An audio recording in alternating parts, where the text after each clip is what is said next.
میرے بچپن کا واقعہ ہے، شاید میں 13-14 سال کا رہا ہوں گا۔ علی گڑھ میں ایک صاحب ہوا کرتے تھے، یوسف صاحب۔ میرے والد ماجد رحمۃ اللہ علیہ کو بھیا بھیا کہتے تھے۔ بہت مخلص آدمی، مطلب اخلاص کے کس مقام پر وہ شخص تھا کہنا مشکل ہے۔ نہ وہ عالم تھے، نہ وہ بزرگ تھے، نہ وہ شیخ تھے، نہ کچھ تھے، لیکن ہمارے حضرت والد صاحب ان کا بہت احترام کرتے تھے، اس لیے کہ اللہ والے ایک دوسرے کو پہچانتے ہیں۔ تو انہوں نے عجیب درد ان کے سینے میں تھا کہ انہوں نے کہا کہ حضرت علی گڑھ کے راستے میں، لکھنؤ اور علی گڑھ کے راستے میں اور علی گڑھ کے آس پاس بہت سے گاؤں میں بیچارے جاہل مسلمان مرتد ہو رہے ہیں۔ ان کو ڈرا دھمکا کر، یہ لالچ دے کر ان سے اسلام چھینا جا رہا ہے، ایمان چھینا جا رہا ہے۔ تو میں نے اس پورے علاقے میں پچھلے 15-20 سال محنت کی، اور حضرت والد صاحب کی جو کتاب تھی اور ہے، اسلام کیا ہے، اگر میں پوچھوں تو شاید آپ میں سے 10 لوگ نہیں ملیں گے جنہوں نے اسلام کیا ہے پڑھی ہوگی۔ کیا شکایت کروں آپ کے علاقے کا وہ اللہ کا بندہ جس نے آپ کے شہر کے نام کو پوری دنیا میں روشن کیا، لیکن آپ گھر کے مرغی دار برابر کے قائل ہیں۔ آپ نہ کتابیں پڑھتے ہیں، نہ آپ اللہ والوں سے تعلق رکھتے ہیں، نہ آپ کسی سے دیوانہ وار محبت کرتے ہیں۔ اس شخص نے ایک عجیب کام شروع کیا۔ وہ ہر کچھ دن کے بعد 50 یا 100 اسلام کیا ہے اپنے خرچے سے لے کر جاتے تھے، اور وہ اپنے علاقے میں جا کر گاؤں گاؤں سائیکل پہ چلتے تھے، اور گاؤں گاؤں پیڑ کے نیچے بیٹھ جاتے تھے، گاؤں والوں کو بلا کے بٹھاتے تھے، اور پیڑ کے نیچے بیٹھ کر اسلام کیا ہے کی تعلیم کرتے تھے۔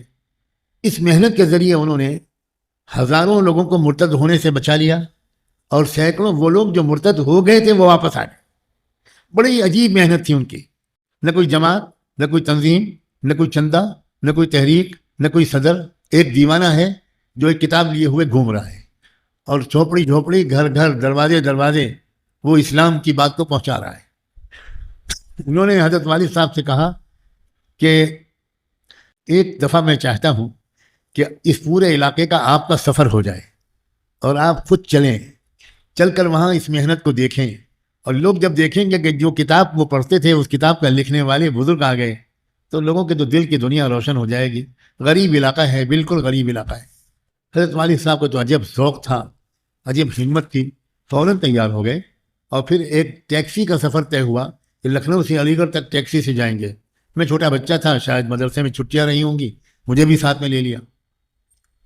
عجیب منظر مجھے اس سفر میں دیکھنے کو ملے، عجیب منظر دیکھنے کو ملے۔ جگہ جگہ وہ کبھی گاڑی ادھر مڑوا لیتے تھے، کبھی گاڑی ادھر مڑوا لیتے تھے، کبھی اس گلی کے پاس گاڑی رک جاتی تھی، پھر پیدل چلتے تھے، پھر کہیں کہیں گاڑی جا ہی نہیں سکتی تھی تو گاڑی لمبے راستے سے آگے جاتی تھی، ہم لوگ بیل گاڑی پر بیٹھ جاتے تھے۔